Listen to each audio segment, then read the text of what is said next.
Den 13 november kommer Eric Pearl till Sverige. Eric har fått stor uppmärksamhet för Reconnective healing, både av läkare och av medicinska forskare. Under 12 års tid drev Eric en framgångsrik kiropraktorklinik.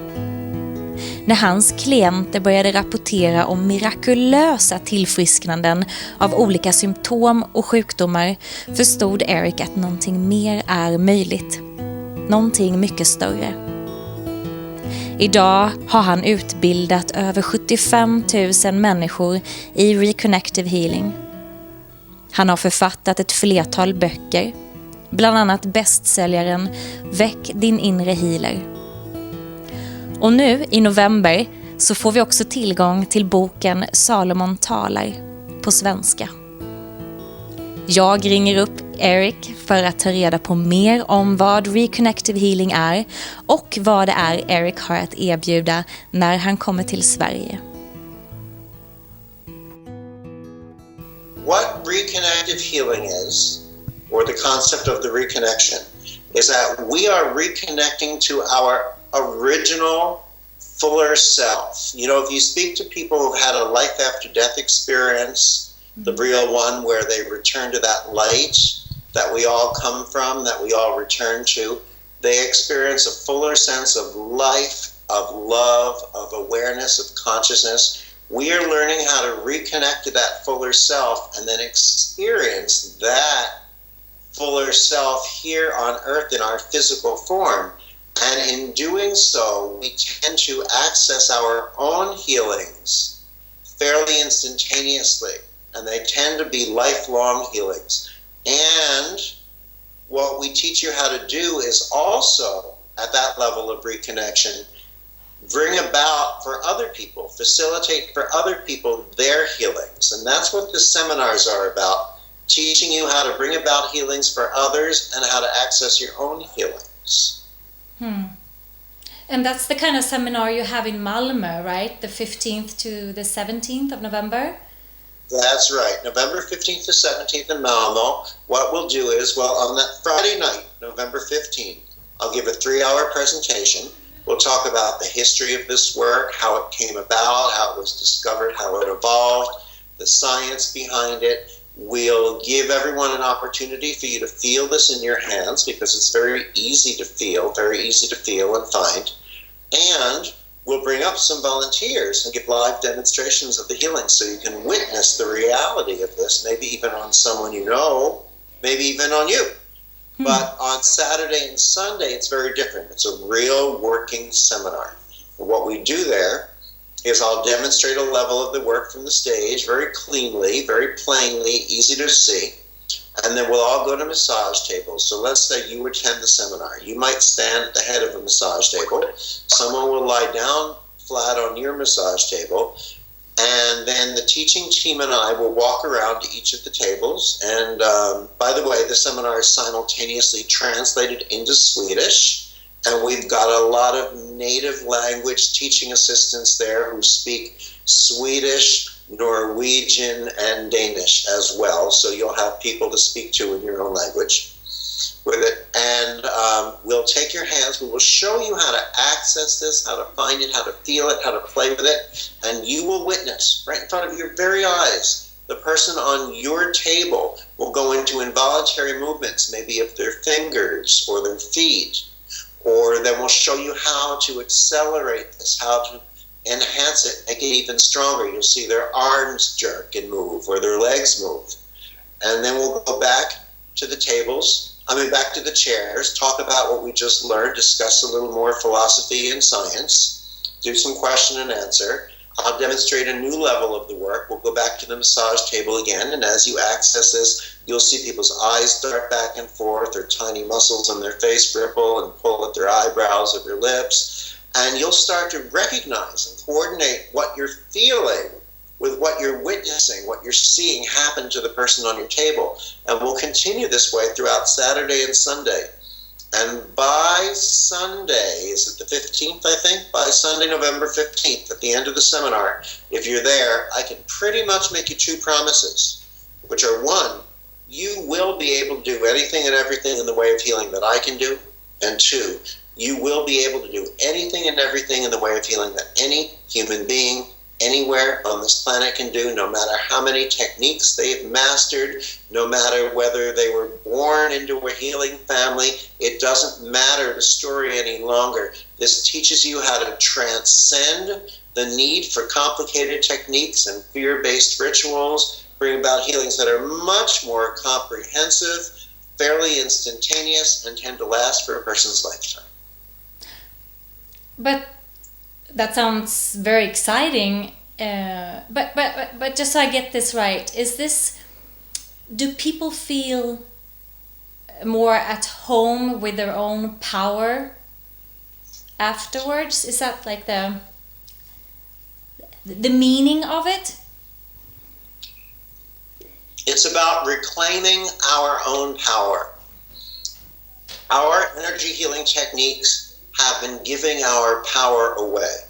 Every choice we make, every decision we take, every action we take comes either from fear, lack, limitation, the illusion of separation, the illusion of darkness, the need to control, or it comes from love, prosperity, abundance, light, unity, oneness, freedom.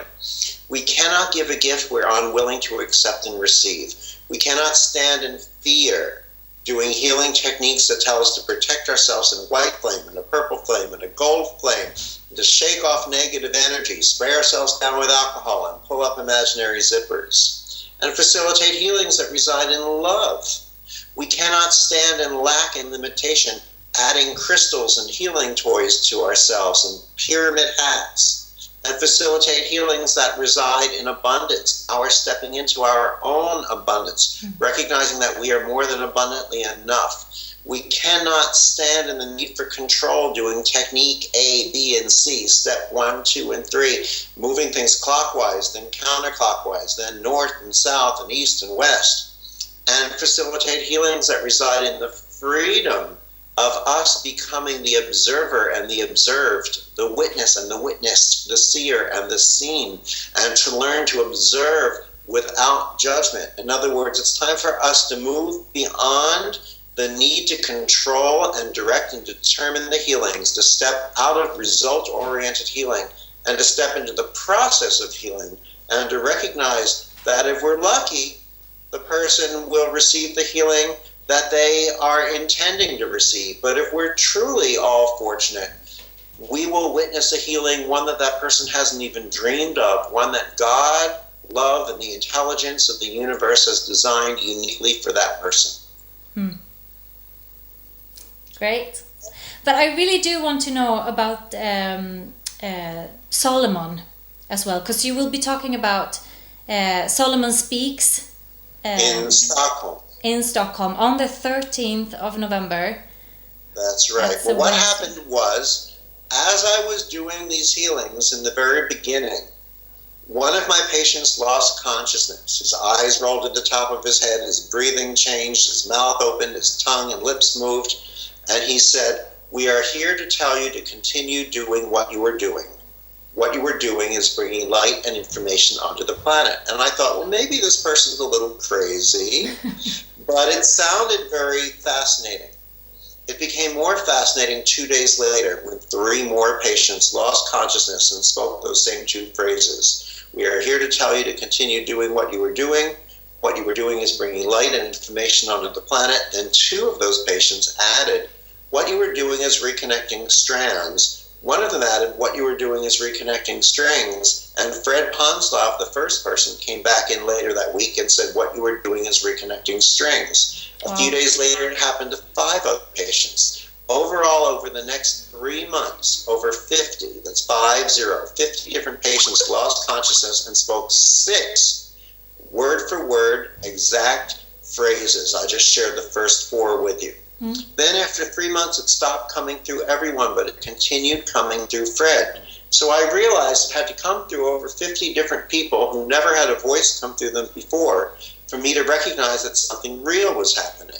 So I continued recording the sessions through Fred, and Fred and I held on to those papers starting from around 1994 until just this year when we released it into a book. The book is called in English, Solomon Speaks on Reconnecting Your Life.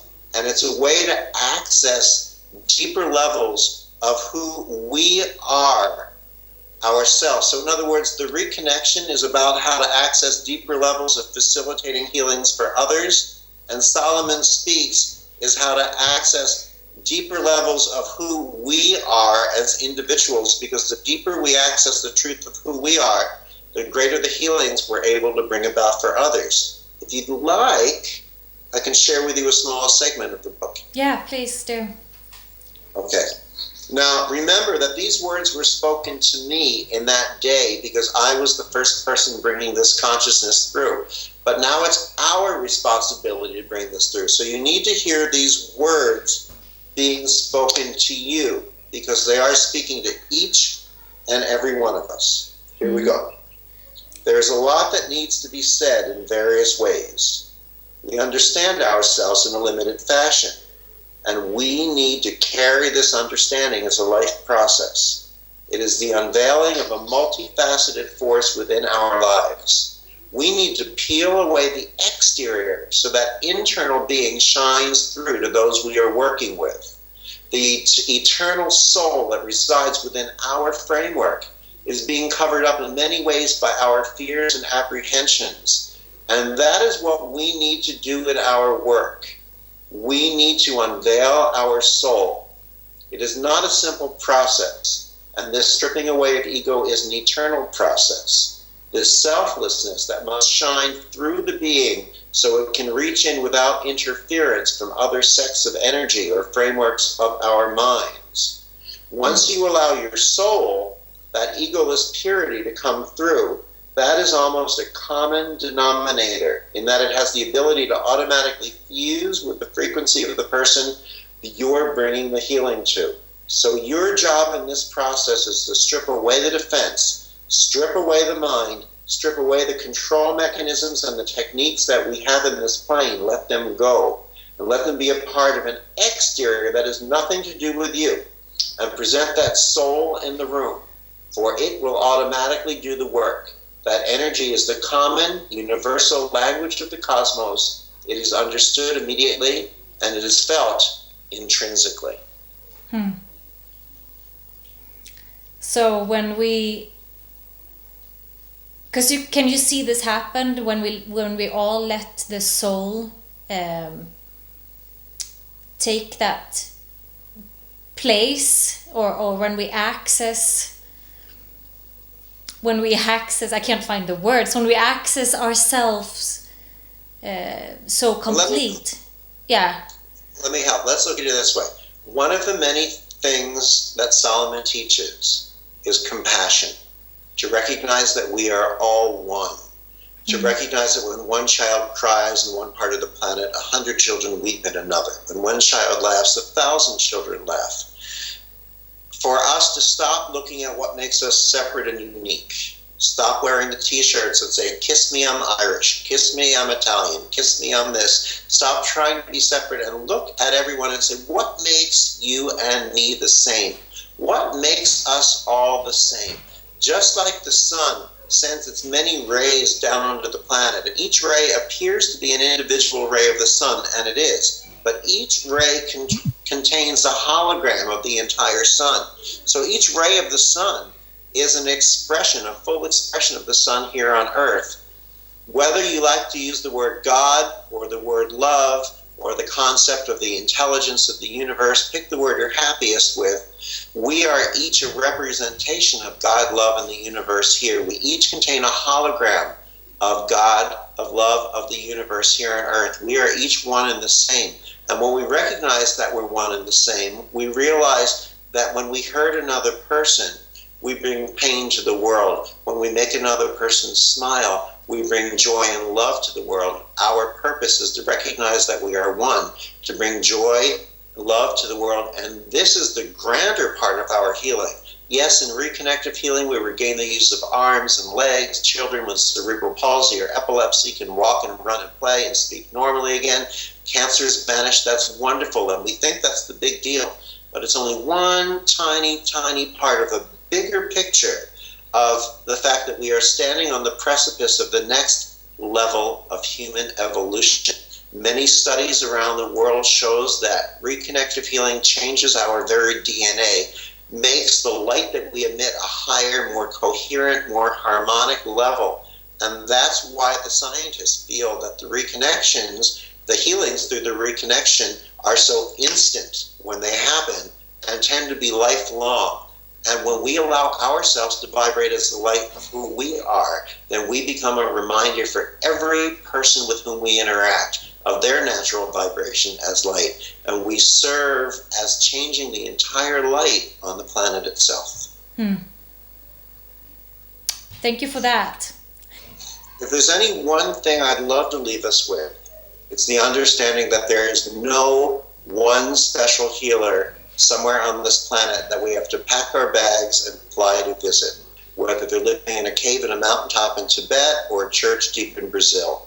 We have to recognize that today it's our responsibility to become that special healer. It is our possibility. It is very simple and very easy. And when we're looking for that special healer in our lives, we need to look no further than the mirror in our homes.